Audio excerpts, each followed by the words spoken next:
nag-request si client na gawing soundproof yung kanilang master bedroom at saka yung isang bedroom ng kanilang anak para hindi raw nila marinig yung mga ingay ng kanilang mga alagang manok sa likod at mga tahol ng aso guys. Kaya gusto nilang gawing sound yung kanilang mga kwarto at ito guys nilagyan natin ng Rockwool insulation yung kanilang room. So itong Rockwool insulation guys ay hindi lang pang soundproof ang purpose nito kundi marami pa siyang other purpose tulad ng pag-prevent ng heat transfer sa building. So yung building guys ay mag-stay warm siya kung malamig yung sa labas nito and also nagme-maintain siya ng lamig kung mainit naman sa labas. So yun yung iilan sa mga purpose guys ng Rockwool insulation and advantages nito kaya pinalagyan ng client namin ng ganitong materyales. So kung napapansin nyo dito sa video guys, naka-concrete yung finish ng kanilang room kaya naglagay kami ng kahoy na frame guys para doon isasaksak itong Rockwool. So napakadali lang din ikat nito guys, gamit lang yung kutsilyo ay mabilis lang siyang maputol. So dito guys medyo kumapal yung kanilang wall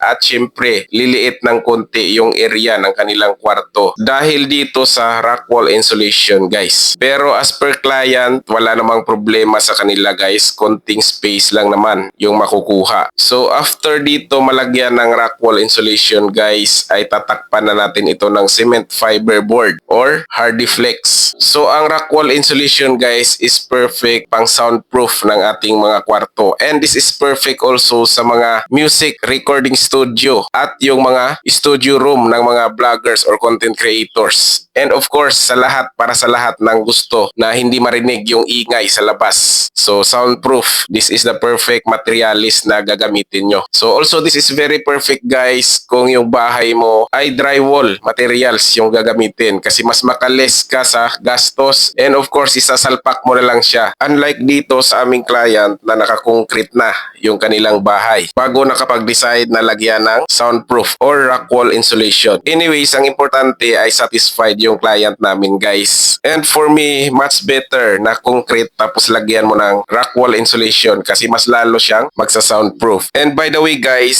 yung Rockwool insulation pala is a high performance type of insulation material. It is made of a rock-based mineral fiber insulation comprised of basalt rock and recycled slag. So yung basalt is a volcanic rock and slag is a byproduct of the steel industries. So the minerals are melted and spun into fibers. So yun yung ginawang Rockwool insulation guys. So that's it. Sana ay meron kayong natutunan guys about this Rockwool insulation para sa soundproofing purposes ng ating mga building.